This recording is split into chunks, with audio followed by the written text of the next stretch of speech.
네, 여러분 안녕하세요. 자, 이번 강의를 통해서 구글의 생성형 AI를 활용해서 우리가 코딩을 하는 방식을 배우겠는데요. 좀 더 자세하게는 이 생성형 AI 제미나이를 활용해서요.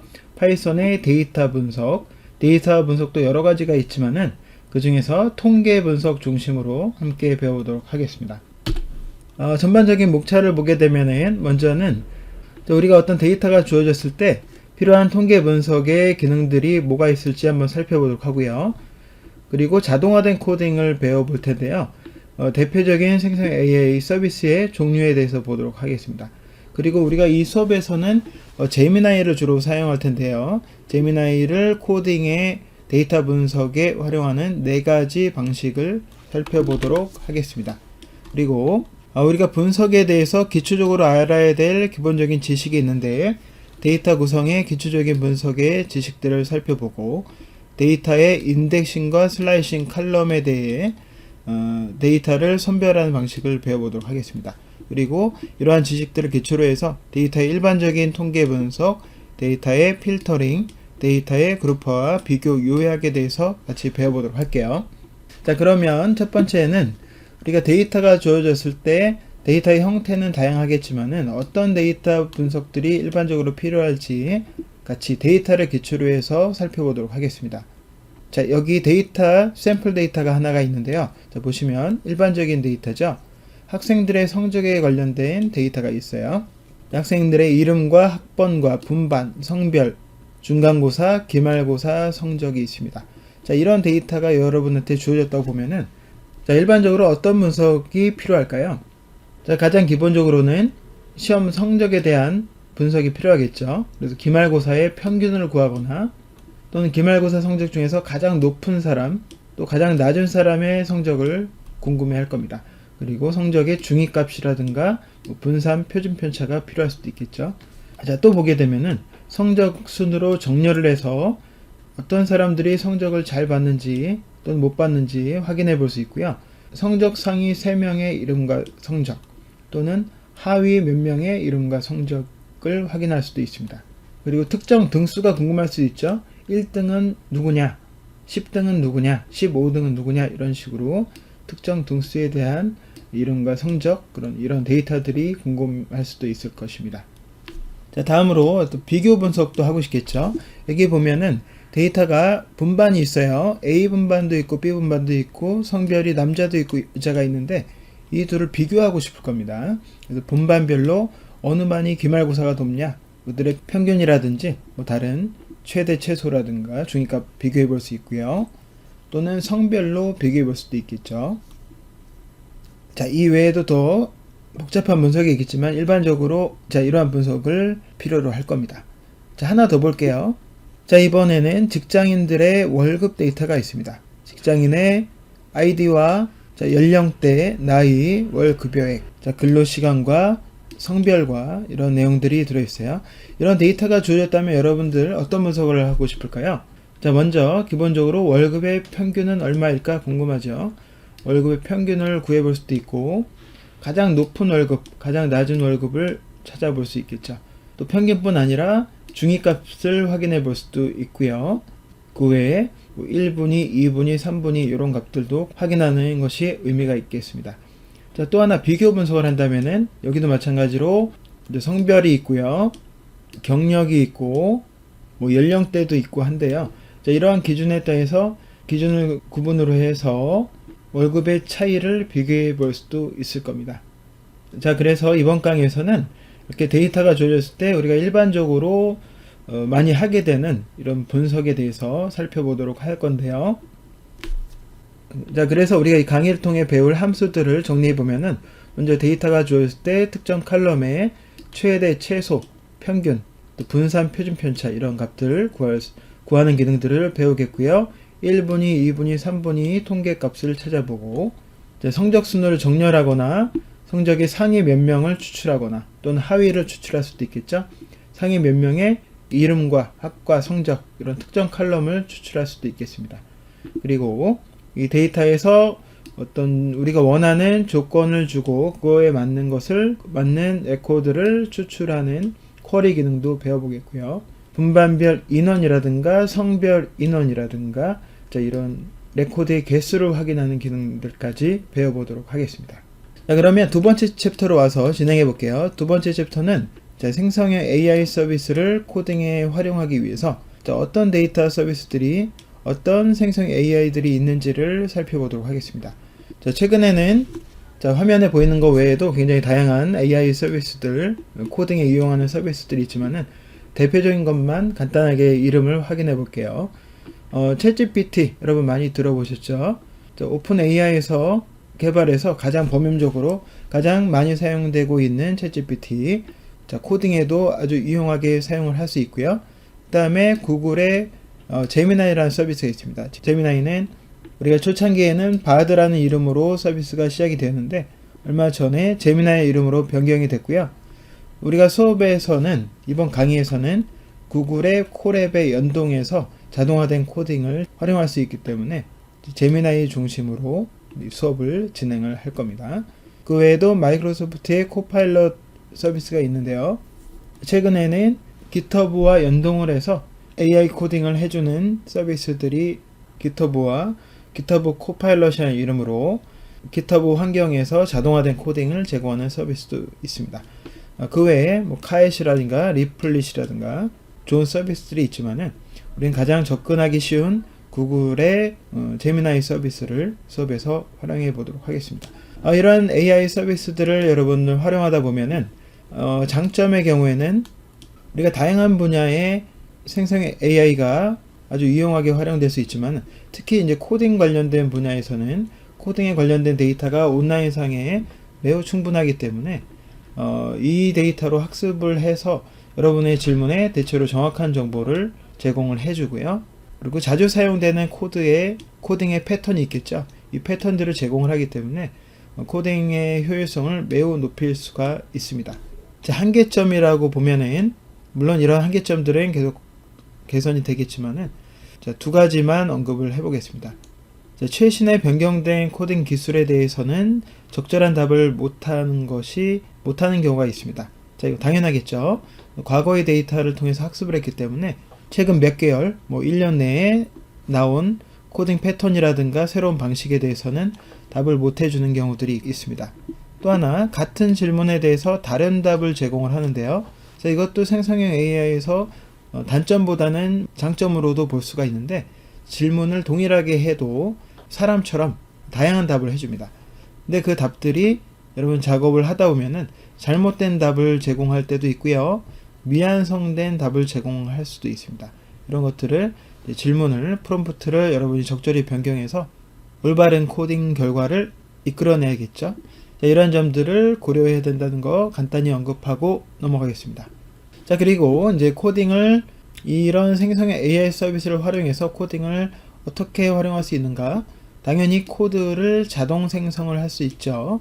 그리고 여러분이 작성한 코드 또는 다른 사람이 작성한 코드가 이해하기 어려울 때 주석을 자동으로 생성할 수도 있고 코드 설명을 요청을 할 수도 있습니다. 그리고 이미 작성됐지만은 에러가 있는 코드가 있겠죠. 그래서 에러를 발견하고 원인을 찾고 수정하는 데 활용할 수 있고요. 자, 이미 작성돼서 잘 실행되는 코드를 개선할 수도 있습니다. 예를 들면 데이터 분석이나 시각화에서 결과에서 일부분을 수정할 경우에 그것을 요청하면 앞에 있는 코드들을 수정을 해주게 되는 거죠. 자, 이렇게 해서 제미나이를 생성 AI를 어떤 분야에 사용할 수 있는가를 대략적으로 정리를 해봤습니다.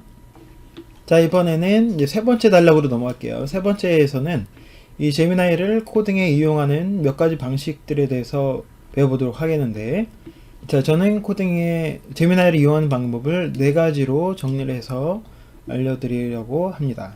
같이 한번 해볼게요. 자, 구글 제미나이를 사용하는 방법은 첫 번째는 자, 브라우저 상에서 직접 웹페이지로 제미나이 방문해서 사용하는 방법, 가장 일반적인 방법이 있겠고요. 그 다음에 이제 콜앱에서 사용하는 방식을 우리가 주로 사용할 텐데, 사이드바를 이용하거나 생성 버튼을 사용하거나 주석 기능을 사용하는 방법이 있습니다. 자, 이러한 기능들을 우리가 실습을 통해서 같이 해볼 텐데요. 자, 그러기 위해서는 먼저 크롬 브라우저에서 여러분 구글 계정으로 로그인을 하셔야 됩니다. 그래서 구글 계정 보통 쓰고 있는 골뱅이 gmail.com으로 되는 구글 계정으로 로그인을 해보시기 바랍니다. 자, 그러면은 자, 첫 번째로 구글의 제미나이를 URL을 통해서 방문을 해볼 수 있는데요. 자, 이렇게 제미나이라고 검색을 해서 자, 들어오게 되면은 맨 위에 gemini.google.com이라는 웹사이트가 보이고요. 자, 클릭해서 들어가면은 자, 기본적으로 이런 첫 화면이 보이게 됩니다. 여기서 로그인을 할게요. 자, 여러분의 구글 계정으로 로그인을 하시고요. 자, 로그인해서 들어오면은 이렇게 제미나이와 대화할 수 있는 창이 뜨게 됩니다. 여기서 우리가 안녕 이렇게 대화를 시작할 수가 있는데요. 자, 이 방식을 좀 더 편하게 말씀드리면은, 좀 편하게 하는 방법은 이제 구글에 여러분의 계정으로 로그인이 되어 있다면은 새로운 탭을 띄우고요. 여기에서 골뱅이하고 제미나이라고 합니다. 제미나이로 쓰게 되면은 여기에 이 별표가 강하게 표시가 되죠. 별표가 있는 제미나이와의 채팅이 있습니다. 이 부분을 클릭하고요. 여기에 대화의 시작을 씁니다. 예를 들면 여기서 뭐 안녕 이렇게 하게 되면은 안녕이란 대화로 해서 제미나이와의 대화를 시작하게 되는 거죠. 자, 이 상황에서 제미나이한테 코딩을 하나 시켜볼게요. 코딩을 시키는데, 자, 파이썬의 아주 기초적인 파이썬의 기초에 해당하는 내용들, 간단한 내용들을 명령을 해보겠습니다. 2구단 3단을 출력하는 파이썬 코드 작성해줘 라고 부탁을 했습니다. 자, 그러면은 이렇게 파이썬 코드가 만들어지게 되고요. 이것을 실행한 결과가 요 아래 보이게 되네요. 그리고 이 내용에 대한 자세한 설명도 붙어 있는 걸 볼 수가 있습니다. 자, 그리고요, 두 번째 방식으로 갈게요. 우리의 강의 뒷부분부터는 주로 콜앱에서 제미나이를 활용하는 방식을 사용할 건데요. 자, 두 번째 방식입니다. 콜앱에 들어가 볼까요? 콜앱은 자, 인터넷 창을 띄워서 자, 검색창에 콜앱이라고 하고요. 검색을 해보겠습니다. 그러면 여기에 콜앱 구글이라는 검색 결과가 맨 위에 뜨게 되죠. 구글 콜앱 클릭해서 들어가 보면은 자, 이렇게 뜨게 되는데 여기서 오픈 콜앱을 눌러줄게요.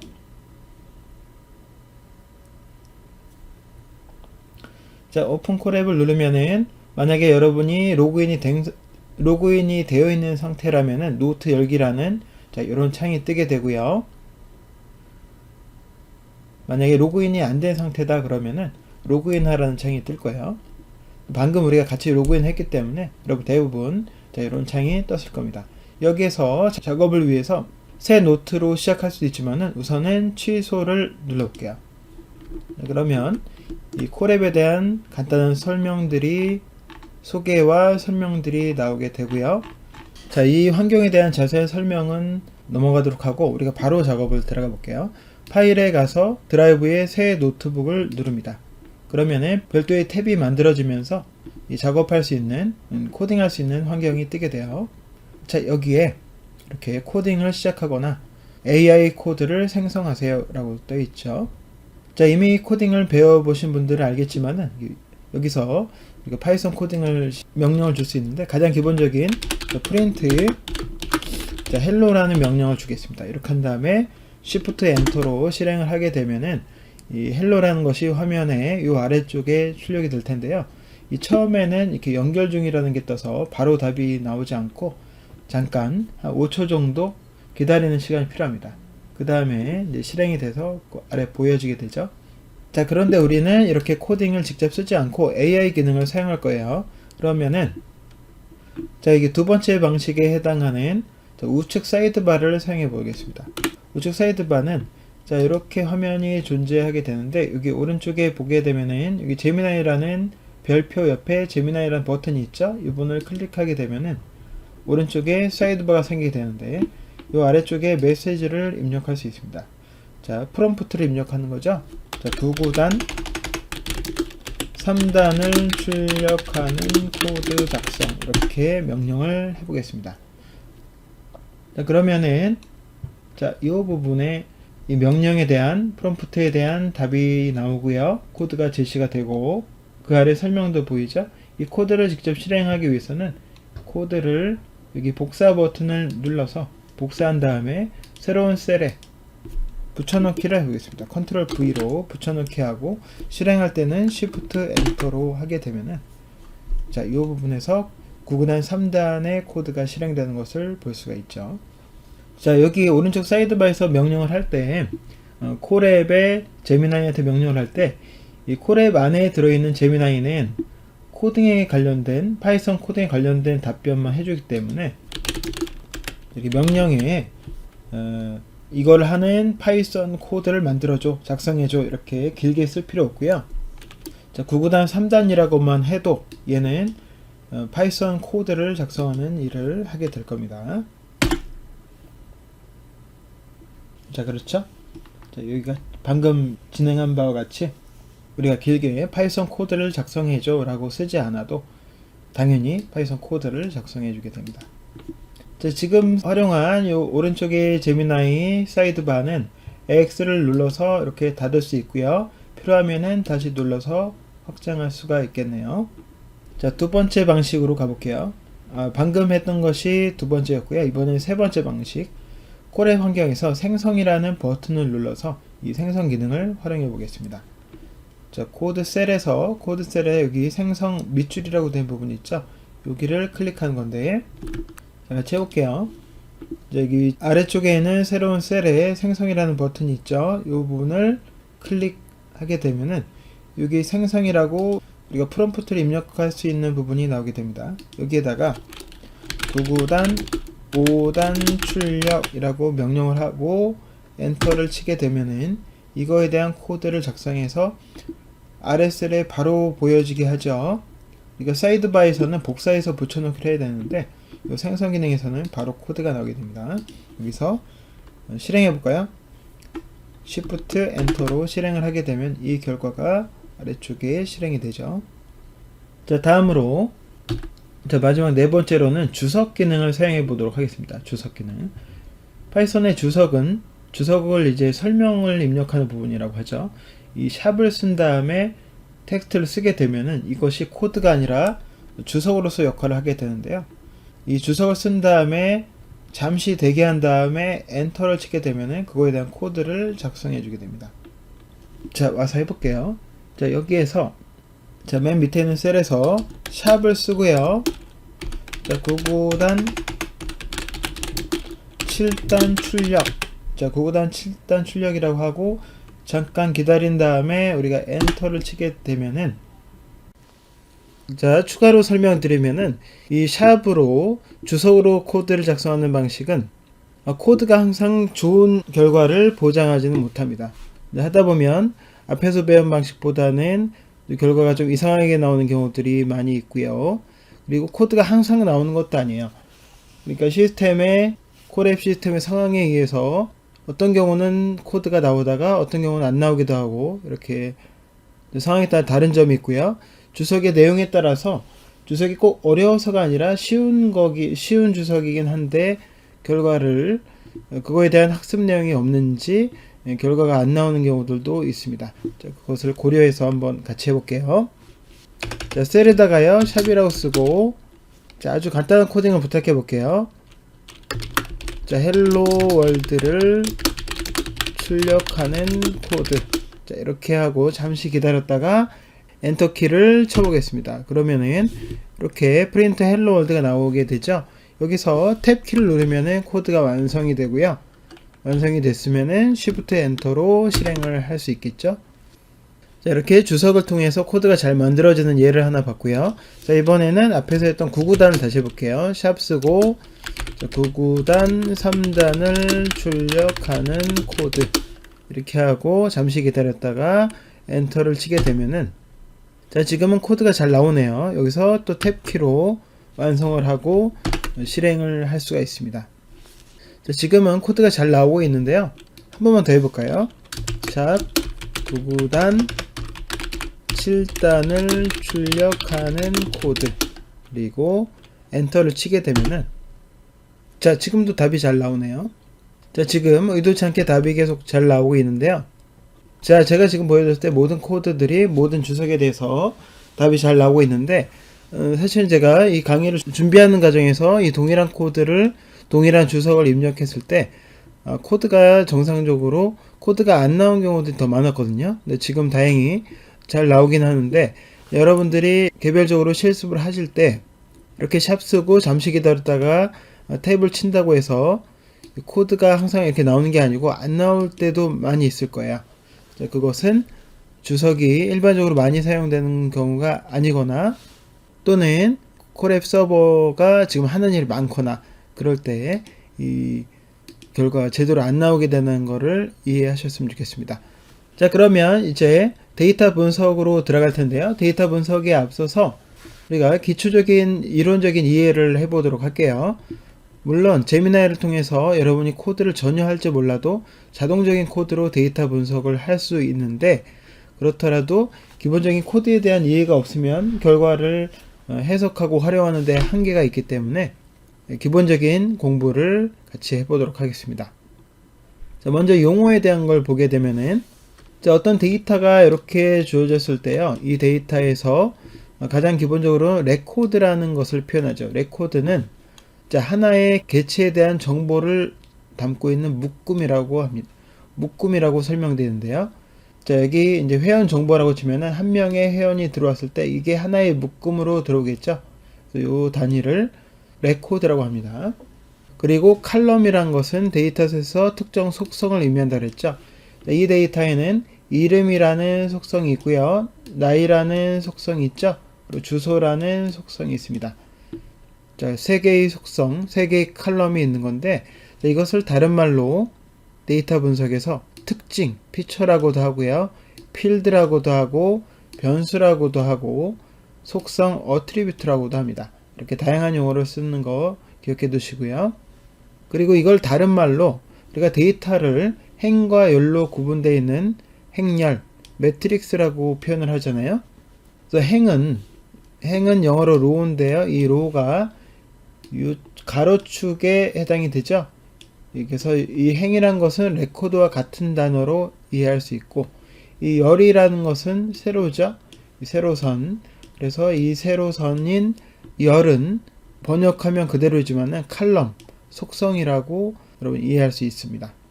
이런 칼럼에 대해서는 두 가지로 구분을 해서 나중에 분석을 할 건데요.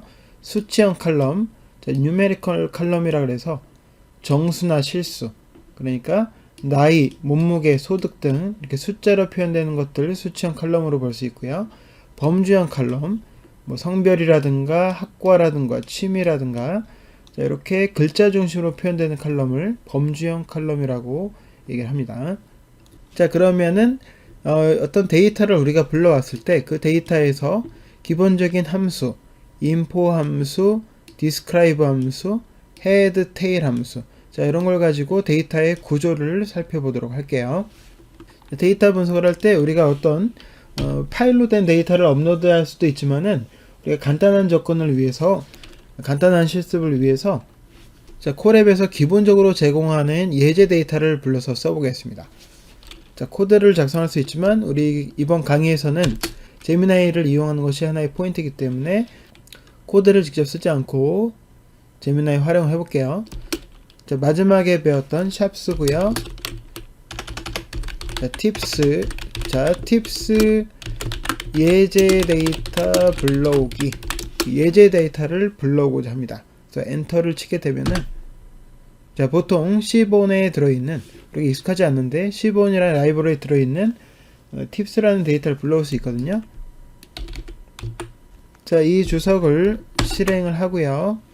자, 이 데이터를 실행을 할 텐데요. 우선 탭 키를 쳐서 완성을 하고, 자, 여기서 이제 팁스라는 걸 불러왔는데 화면을 찍어주기 위해서는 한 번 더 이렇게 써줘야 됩니다. 자, Shift 엔터로 실행을 하면은 자, 팁스 데이터가 화면상에 이렇게 보이게 되죠. 자, 파이썬에서는 이러한 표 형태의 데이터를 데이터 프레임이라고 합니다. 타입이라는 변수를 가지고 이 팁스를 확인해 보면은, 자, 여기에 데이터 프레임으로 되어 있다는 것을 확인할 수 있어요. 그러면 이 데이터 구조를 확인하기 위해서 우리 기본적인 함수 해볼게요. info 함수, describe 함수 해보겠습니다. 자, 데이터 이름이 tips니까요. tips 점 하고 자, info라는 함수기 때문에 이렇게 둥근가를 해주고 Shift 엔터로 실행을 해보면요. 이 데이터의 구성을 알려주게 되는데요. 이 데이터는 지금 칼럼이 있죠. 데이터의 칼럼은 7개예요. 여러분이 보면 알겠지만은 여기 토탈 빌 팁부터 해서 여기 사이즈까지 총 7개의 칼럼으로 되어 있는 걸 알 수 있고요. 그 다음에 이제 레코드의 개수는 244개라는 걸 알 수가 있습니다. 그리고 데이터의 타입을 보게 되면은 플로트 실수가 있고요. 카테고리 범주형이 있고 인트 정수로 된 것들이 있다는 걸 이렇게 구조를 확인할 수 있고요. 다음으로 자, tips의 describe 한번 해볼게요. describe 함수를 실행하게 되면은 이 데이터에 들어있는 그 수치형 칼럼에 대한 분석을 해주게 됩니다. 개수는 몇 개고, 민, 평균은 뭐고, 표준 편차는 뭐고, 최대, 최소, 그리고 1분위, 2분위, 3분위 값을 보여주게 되죠. 그리고 데이터를 간단히 볼 때는 tips.head 이렇게 하게 되면 데이터의 앞에 있는 5개를 보여주게 되고요. 헤드 대신에 우리가 테일을 하게 되면은 데이터의 뒤에 5개를 보여주게 됩니다. 자, 그런데요. 지금은 제가 이 함수를 describe, info 이런 함수들을 직접 썼는데 여러분 나중에 개인적으로 분석을 할 때는 이 코드가 이 함수가 기억나지 않을 수 있잖아요. 그때는 주석을 쓰면 됩니다. 주석. 그래서 tips 예제 데이터 불러오기. 자, 위 데이터에서 칼럼 구성을 설명해 줘. 자, 주석을 사용하는 방법으로 한번 쭉 해볼게요. 다시 반복적으로요. tips 예제 데이터 불러오기 하고 잠시 기다렸다가 엔터를 치면은 이렇게 코드가 완성이 되죠. 앞에서 봤던 코드인데 자, 탭키 눌러서 완성하고 실행하면은 데이터가 이렇게 화면이 나오게 됩니다. 자, 두 번째 자, 위 데이터의 칼럼 구성 설명해줘 라고 하고요. 엔터를 치게 되면은 자, 이렇게 가장 좋은 답은 아니지만 어떤 답을 보여주는데 자, 이게 마음에 안 들 수 있잖아요. 자, 그럴 때는 제미나이 버튼을 사용해서 여기서 질문을 해볼 수 있겠죠. 데이터 프레임의 칼럼 구성을 설명하는 함수 알려줘. 자, 이렇게 하면은 데이터 프레임의 describe 함수를 설명해 주죠. 그래서 여기 코드에 보면은 tips 데이터를 불러와서 tips의 describe를 호출하는 함수를 보여주게 됩니다.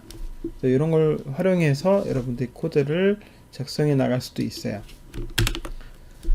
그래서 제가 했던 경우들을 보여드리면은 데이터의 칼럼 구성해줘 그러면 info 함수를 출력해주고 수치형 칼럼 분석해줘 그러면 describe 해주고 수치형만이 아니고 모든 칼럼을 분석해줘 그러면 자, 이렇게 변형을 해서 include all로 모든 변수를 분석해주고요. 범주형 칼럼 자, 이런 식으로 분석을 해줍니다.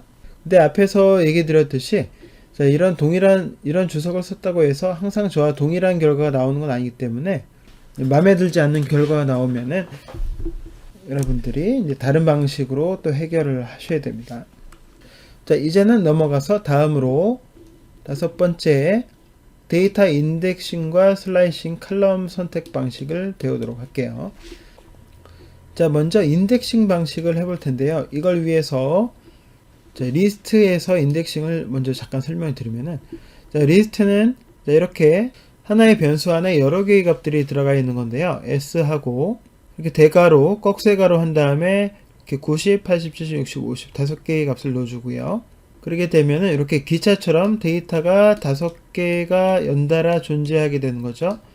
그래서 얘네들의 첫 번째 데이터는 이 데이터에 번호를 붙이는데 그 번호를 인덱스라고 합니다. 인덱스를 첫 번째 거는 0번, 두 번째 거 1번, 세 번째 2번 이렇게 붙게 되고요. 그러니까 데이터의 번호는 이 인덱스는 1이 아니라 0부터 시작한다. 뭐 이렇게 기억해 두시고, 그래서 이 s라는 거에 0번째 인덱스의 값은 무엇이냐, 1번 인덱스의 값은 무엇이냐, 이렇게 확인을 해볼 수 있죠. 자, 여기서 이제 우리가 해보면요, s라는 리스트 만들어 볼게요. 자, 1, 2, 3, 4, 5 이렇게 해놓고 저장한 다음에, 자, s의 0번 인덱스의 값을 이렇게 확인해 보면은 0번 인덱스이기 때문에 요 첫 번째 1이 값이 나오게 되죠. 만약에 2번 인덱스다 그러면 0, 1, 2이기 때문에 요 세 번째죠. 자, 이렇게 하는 게 인덱스인데, 우리가 데이터 프레임에서는 요 팁스라는 데이터가 있잖아요. 팁스. 자, 여기 앞에서 우리가 리스트를 사용해서 리스트에서 특정 인덱스를 사용해서 값을 가져오는 방법을 배웠거든요. 자, 이번에는 리스트가 아니라 데이터 프레임에서 자료를 가져와 보도록 하겠습니다. 만약에 팁스 데이터다 하면은 이 팁스 데이터에서 난 0번째 인덱스 요 값을 가져오고 싶어, 아니면 1번 인덱스에 해당하는 값을 가져오고 싶어, 이렇게 명령을 하는 거죠. 자, 이 명령을 할 때는 리스트에서는 대괄호 한 다음에 인덱스 숫자를 넣어줬는데요. 데이터 프레임에서는 그냥 대괄호 인덱스가 아니라 여기 iLocation이라는 속성 값을 사용해야 됩니다. 팁스에 점 찍고 iLocation, iLoc, 대괄호, 인덱스가 들어가는 거죠. 자, 여기 와서 보면요, 팁스 데이터를 불러온 상태에 있어요. 팁스 데이터에서 우리가 리스트를 사용하듯이 그냥 인덱스를 하면 안 된다 그랬죠. 실행하면은 데이터 프레임에서는 인덱스 호출하면은 오류가 뜨게 되고요. 자, 여기서 점 찍고 ilog을 쓰면 됩니다. ilog, iLocation 실행하게 되면은 첫 번째 인덱스에 해당하는 요 레코드가 표현이 되죠. 0번째 레코드를 보면은 16.99, 1.0, female 이런 식이잖아요. 자, 요 값을 가져온 거 볼 수 있고요. 만약에 여기다 3이라고 쓰게 되면 3번 인덱스, 순서상으로는 요 네 번째에 해당하는 요 레코드가 보여지게 됩니다. 자, 이번에는 연속되는 데이터를 가져올 건데요. 특정 하나의 인덱스 값만이 아니라 이 슬라이싱 방식을 사용해서 여기부터 여기까지, 1번 인덱스부터 3번 인덱스까지 이런 식으로 영역을 정해서 가져올 수 있습니다. 우리가 팁스에 1, 3이라고 한다면은 1부터 시작해서 요 3 인덱스의 3 인덱스가 되기 전까지의 영역을 의미한다고 보시면 되고요. 한번 해볼까요? 자, 이렇게 여러 개를 불러올 때는요, 만약에 0번 인덱스부터 3번 인덱스까지 가져온다. 그러면은 인덱스 0에서 시작하죠. 0, 1, 2. 이 3이 되기 전에 끝나게 됩니다. 이렇게 iLocation 속성을 사용할 수도 있고, 슬래싱 방식은 팁스에다가 그냥 대괄호 방식을 사용해도 됩니다. 동일한 결과가 나오게 되죠. 그리고 첫 번째 인덱스는 생략할 수 있어요. 지우게 되면은, 시작하는 인덱스를 지우게 되면은 처음부터를 의미하게 되죠. 만약에 우리가 240이라고 쓰고 243이라고 해볼까요? 이렇게 되면은 240부터인데, 만약에 난 끝까지 다 하고 싶다 그러면은 요 끝나는 인덱스를 지워주게 되면은 맨 마지막까지의 값을 가져오게 됩니다. 그리고 뒤에서 5개를 가져오고 싶다 했을 때는 여기에 -5를 사용하면 되겠죠. -5를 사용하게 되면은 맨 뒤를 기준으로 해서 5번째다 라는 의미와 동일하게 됩니다. 네, 이렇게요. 자, 이 방식은 요 iLocation 속성을 사용할 때 동일하죠. -5 끝에 걸 지우게 되면은, 자, 아래에 봤던 거와 동일한 결과를 볼 수가 있습니다. 자, 이번에는 특정 칼럼만 가져오는 걸 볼게요. 팁스 데이터에는 여러 가지 속성들이 있는데 그 중에서 나는 팁 칼럼만 가져올 거야, 또는 토탈 빌과 팁이라는 두 개의 칼럼을 가져올 거야, 이런 식으로 칼럼을 선택할 수가 있습니다. 자, 해볼게요. 팁스라는 데이터 프레임이 있는데요. 여기 대괄호 해주고요. 만약에 토탈 빌이라는 칼럼을 지정을 해주고 실행을 하게 되면은 전체 레코드 중에서 전체 칼럼 중에서 요 해당 칼럼만 뽑아서 가져오게 되죠. 만약에 쉼표한 다음에 팁이란 것을 하나 더 요청을 한다면은 토탈 빌과 팁을 가져오는데, 여기서 주의할 점은 이 두 개의 값이기 때문에 두 개의 값을 묶어주는 리스트 기호를 한번 더 써줘야 됩니다. 그리고 실행하면은 이렇게 두 개의 칼럼을 의미하는 값이 나오게 되죠. 자, 이번에는 레코드와 칼럼을 둘 다 지정을 해서 가져와 보도록 할게요. 팁스 데이터에서 0부터 5까지 하면 앞에 5개의 레코드를 가져오는 건데, 이 중에서 나는 토탈 빌, 식사비만 가져오겠다. 그리고 요일을 가져오겠다. 데이라는 칼럼이 요일인데요. 이렇게 가로를 해주고 실행을 하게 되면은 이 5개의 레코드에 대해서 2개의 칼럼을 가져오게 됩니다. 팁스 데이터에서 마지막으로 이걸 다른 방식으로 사용하는 방법은, 위에 있는 코드를 다른 방법으로 사용하는 방식은요, 팁스 한 다음에 iLocation 하고 대괄호를 해준 다음에요, 0부터 5 레코드를 제한할 수 있고요. 그 다음에 두 번째 인덱스를 설정하는데, 토탈 빌이 0번째 인덱스고, 그 다음에 데이라는 것이 세 번째 인덱스입니다. 그래서 이 iLog은 칼럼 이름을 쓸 수 없고요, 숫자로만 들어가거든요. 그래서 이렇게 칼럼에 대해서도 숫자로 지정을 해줬습니다. 만약에 인덱스 값이 아니라, 인덱스 숫자가 아니라 칼럼명을 쓰고 싶다 그러면은 iLog이 아니라 그냥 로케이션이라는 속성이 있어요. 그래서 여기에 03이 아니라 토탈 빌과 데이라는 두 개의 칼럼을 직접 써줄 수도 있는 거죠. 자, 보면 두 개가 동일한 값이 나오게 되죠. 자, 계속 이어서 이번에는 기초 통계 분석, 기초 통계에 관련된 함수들을 사용해 보도록 하겠습니다. 이것을 통해서 어떤 데이터가 주어졌을 때 특정 칼럼의 최대값, 최소값, 평균, 중위값, 그리고 1분위, 2분위, 4분위, 분위수, 상위 5%, 하위 몇 프로, 이런 퍼센트 값을 구해 보도록 할게요. 기본적으로 이런 기능을 하기 위해서 해당되는 함수들이 있는데요. 최대값, max, 최소값 min, 평균은 mean, min 함수 쓰고요. 중위값은 median, 분산은 var, 표준편차 std, 퍼센트 값의 경우에는 퍼센타일이라는 함수가 있고요. 퀀타일이라는 함수가 있습니다.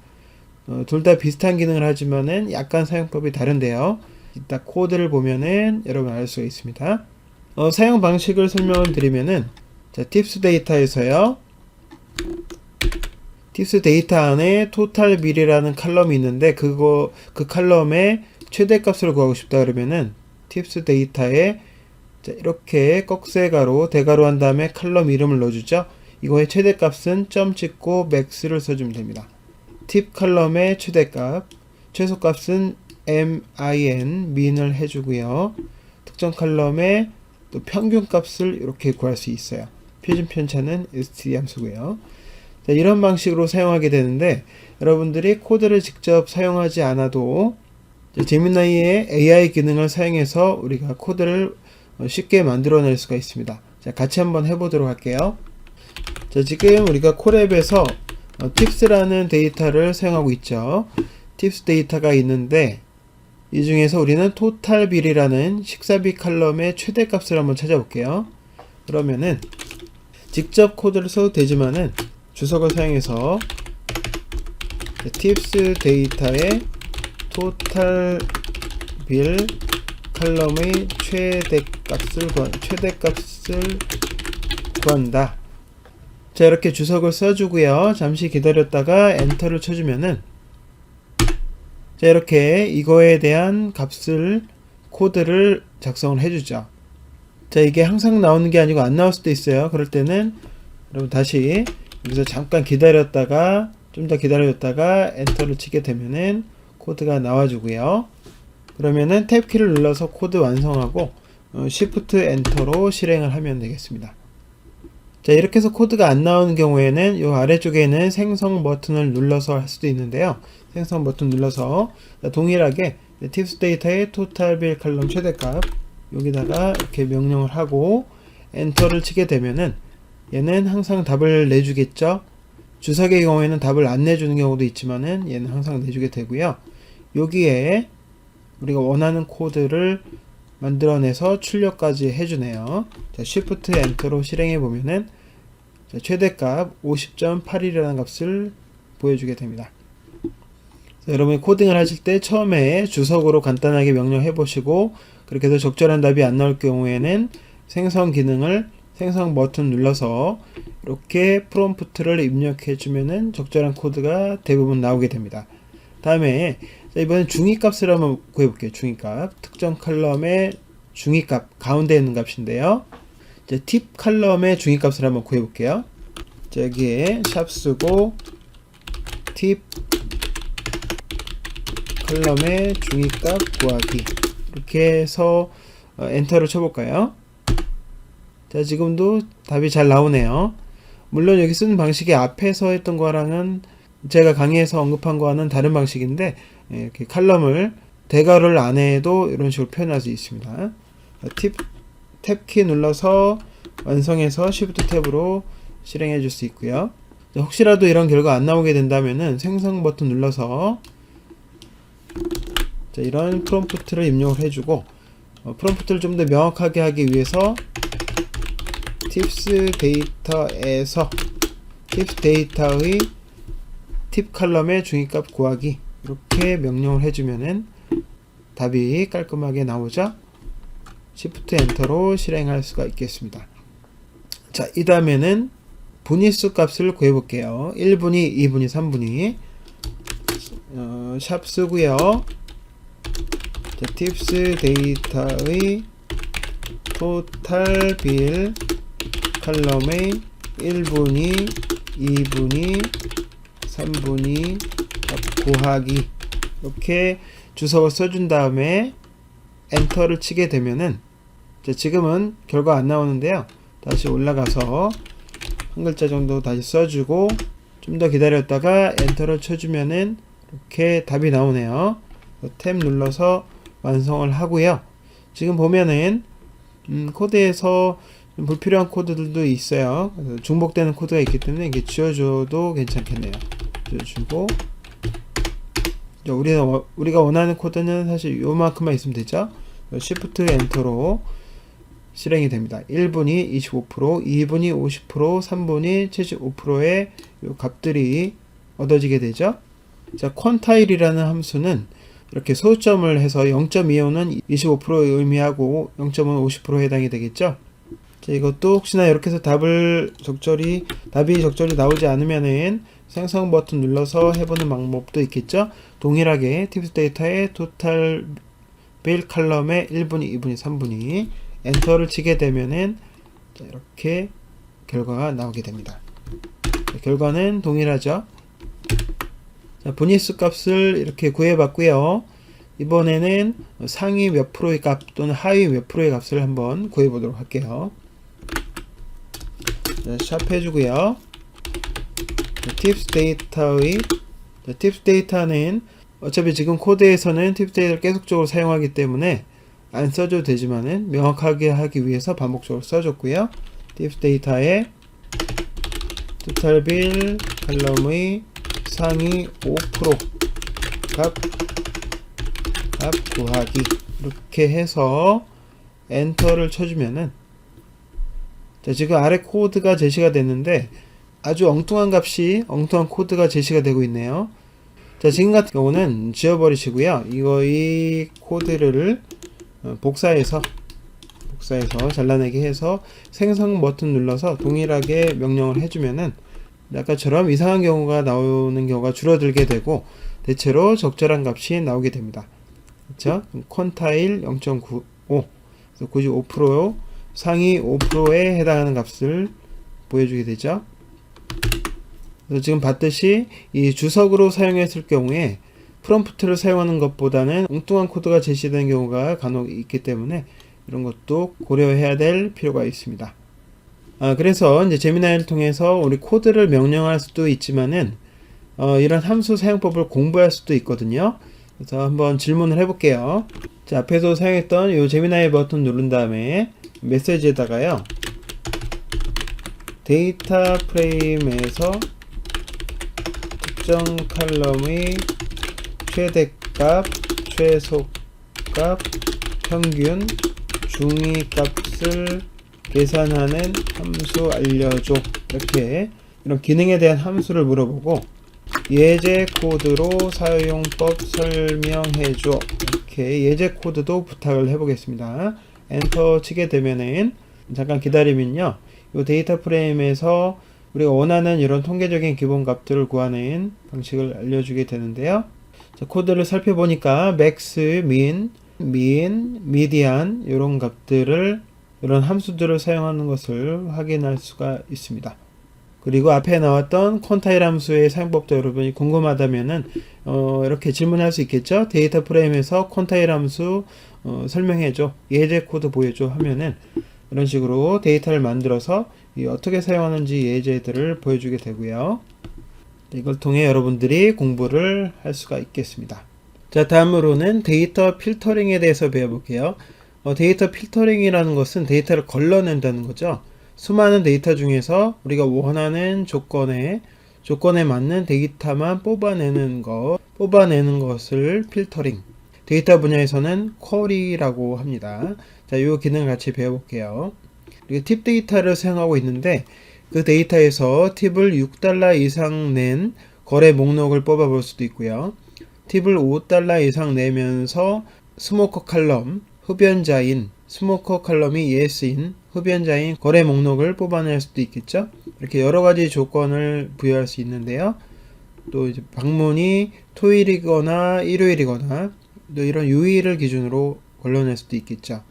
자, 몇 가지 예만 우리가 코드를 작성하는 거에서 보게 되면은 우리가 데이터 프레임, 팁스를 데이터 프레임으로 불러왔을 때 쿼리 함수를 사용하게 되거든요.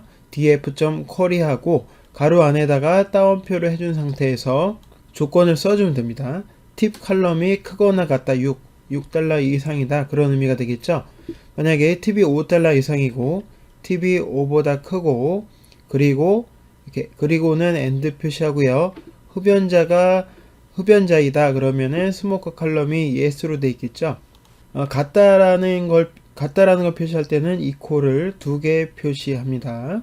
대략 이런 맥락으로 코드를 작성하면 되는데, 자, 우리가 배우고자 하는 것은 이렇게 자세히 코드를 작성하는 방식이 아니고 이러한 기능들을 제미나이를 활용해서 만들어 보도록 하겠습니다. 자, 예를 보게 되면은 팁스 데이터에서 팁 값이, 정확히 말하면 팁스가 아니라 팁이죠.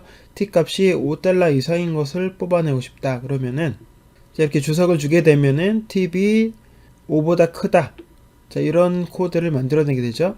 자, 이 코드는 우리가 이제 쿼리 함수랑 비슷한데요. 쿼리 대신에 대괄호 안에 조건을 이렇게 쓰는 방식도 가능합니다. 자, 이것도 마찬가지로 주석이 제대로 나오지 않으면 프롬프트를 통해서 결과를 얻어볼 수도 있고요. 또 다른 방식의 코드, 이렇게 대괄호 방식이 아니라 쿼리 함수를 꼭 사용하고 싶다면은, 자, 프롬프트에 이렇게 쿼리 함수를 사용하여 이런 조건을 부여를 하면은 코드상으로도 팁스에 쿼리 함수를 사용하는 식으로 도출이 되게 됩니다. 자, 이 부분을 한번 콜앱에서 진행을 해볼게요. 자, 주석 표시를 하고요. 팁스 데이터에서 팁 칼럼이 5 이상인 레코드 추출, 이렇게 해서 주석을 만들고 잠시 기다렸다가 엔터를 치게 되면은, 자, 이 기능을 하는 코드가 나오게 되죠. 자, 탭키를 완성하고 Shift 엔터로 실행을 하게 되면은, 자, 그거에 만족되는 레코드들이 추려져서 보여지게 되고요. 자, 지금은 $5 이상은 굉장히 많네요. 만약 이것을 우리가 7로 변경을 해보고 다시 실행을 하면은, 자, 여기 3개의 레코드가 추출이 되죠. 만약에 이것을 밑에 생성 버튼을 눌러서 지시를 하고 우리가 이대로 실행하면은 비슷한 결과가 나오겠죠. 비슷한 결과가 나오는데, 만약에 이 앞에다가 쿼리 함수를 사용하여 이렇게 방식까지 지정을 해주게 되면은, 실행하면은 쿼리 함수를 사용하는 코드로 제시를 해주게 됩니다. Shift 엔터로 실행하면은 동일한 값이 나오겠죠. 자, 그러면 조건을 2개를 해볼게요. 자, 여기다가 다시 샵을 하게 되고 팁스 데이터에서 자, TV 5 이상이고, 자, 흡연자를 찾아볼까요? 스모커 컬럼이 yes in 레코드 추출하고 엔터를 쳐보겠습니다. 자, 그러면은 밑에 결과가 나오는데요. 우선은 완성을 해볼게요. 테크 눌러서 완성을 하는데, 지금 얘가 코드에 대한 힌트를 줬지만은 여기 불필요한 코드가 있어요. 이건 지워줘야 되고요. 자, 여기서 이제 Shift 엔터로 실행을 하게 되면은 이 조건에 맞는 게 나오게 됩니다. 근데 우리가 배운 쿼리 함수 방식이 아니죠.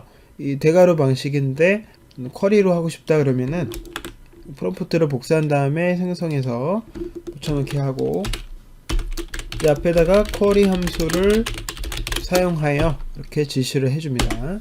실행을 하게 되면은 쿼리 함수를 사용해서 TV $5 이상이고 스모커가 yes인 것을 찾아주게 되죠.